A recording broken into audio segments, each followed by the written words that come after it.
এইটা করলে আপনার বউটা আপনারে বলবে যে রাখো তোমার সংসার।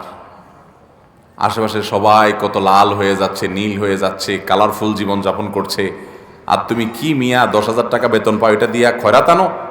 আমার যুবক ভাইরা প্রতিজ্ঞা করেন, সরকারি চাকরি পান আর বেসরকারি, ব্যবসা করেন আর বিদেশ যান, যেভাবে উপার্জন করেন না কেন, জীবনে কখনো হারাম উপার্জন করব না। নিয়ত করবো তো ইনশাআল্লাহ।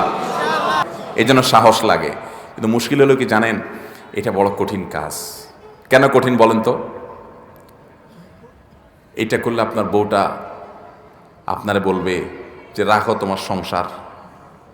আশেপাশে সবাই কত লাল হয়ে যাচ্ছে, নীল হয়ে যাচ্ছে, কালারফুল জীবন যাপন করছে, আর তুমি কি মিয়া 10,000 টাকা বেতন পাও, এটা দিয়া খয়রাত আনো?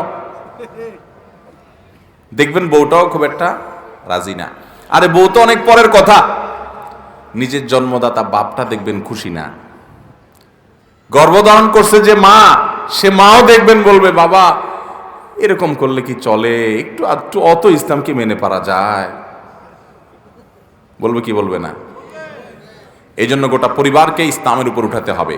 বিয়ে করার জন্য এমন একটা মেয়েকে জীবন সঙ্গী হিসাবে নিতে হবে যে হারাম থেকে বাঁচার জন্য প্রয়োজনে জীবন দিতে প্রস্তুত আছে, তারপরে হারাম খাবে না, হালালে তুষ্ট থাকবে।